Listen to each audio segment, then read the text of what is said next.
Malayalam big boss season 7-ൽ ഈ ആഴ്ചയിലെ eviction list വന്നു കഴിഞ്ഞു.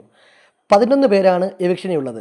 ഇതിൽ ആര് പുറത്തു പോകണം എന്നുള്ള ചോദ്യത്തിന് ഇന്ന് എവിക്ഷൻ ലിസ്റ്റ് വന്നത് മുതൽ ഈ നിമിഷം വരെ എല്ലാവരും ഒരേ സ്വരത്തിൽ പറയുന്ന ഉത്തരം ആര്യൻ പുറത്താകണമെന്നാണ്. ആര്യൻ ആ വീട്ടിൽ നിൽക്കേണ്ട കാര്യമില്ല എന്നാണ് എല്ലാവരും പറയുന്നത്. ആര്യൻ കണ്ടന്റ് കൊടുക്കുന്നുണ്ടെങ്കിലും ആ കണ്ടന്റ് എല്ലാം നെഗറ്റീവാണെന്നും അത് പ്രേക്ഷകരെ ഒരു തരത്തിൽ പോലും എൻജോയ് ചെയ്യിക്കുന്നില്ലെന്നുമാണ് ഭൂരിഭാഗം കമൻറ്റുകളും വരുന്നത്. പ്രധാനമായും ആര്യൻ്റെ ഇമ്മച്വറായിട്ടുള്ള പെരുമാറ്റവും മറ്റുള്ളവരെ ഒട്ടും ബഹുമാനിക്കാത്ത, പ്രത്യേകിച്ച് മോഹൻലാലിനെ പോലും ബഹുമാനിക്കാത്ത തരത്തിലുള്ള പെരുമാറ്റവും പ്രേക്ഷകരെ ആര്യനിൽ നിന്ന് അകറ്റി എന്നുള്ളതാണ് സത്യം.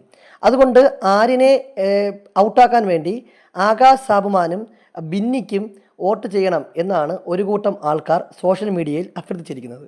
അതനുസരിച്ചാണെങ്കിൽ ഈ ആഴ്ച ആര്യൻ ബിഗ് ബോസ് വീട്ടിൽ നിന്നും എന്നേക്കുമായിട്ട് വിട പറയുമെന്ന് മനസ്സിലാക്കുന്നു. അങ്ങനെയാണെങ്കിൽ ജിസേലിൻ്റെ മുന്നോട്ടുള്ള ഗെയിം എന്തായിരിക്കും? ആര്യൻ്റെ പുറത്താകൽ അവിടെ എല്ലാവർക്കും ഒരു ഷോക്കായിരിക്കും. കാര്യം ആര്യന് പുറത്ത് അത്യാവശ്യം സപ്പോർട്ടുണ്ട് എന്ന് വിചാരിച്ചിരിക്കുന്നവരാണ് അവിടെ ഭൂരിഭാഗം പേരും. അപ്പോൾ ആര്യൻ്റെ പെട്ടെന്നുള്ള പുറത്താകൽ എങ്ങനെയാണ് ആ വീട്ടിനെ ബാധിക്കുക എന്നുള്ളത് നമ്മൾ കണ്ടറിഞ്ഞ് തന്നെ കാണേണ്ടി വരും. ബിഗ് ബോസുമായി ബന്ധപ്പെട്ട എക്സ്ക്ലൂസീവ് വാർത്തകൾ അറിയാൻ വേണ്ടി നമ്മുടെ ചാനൽ സബ്സ്ക്രൈബ് ചെയ്യുക.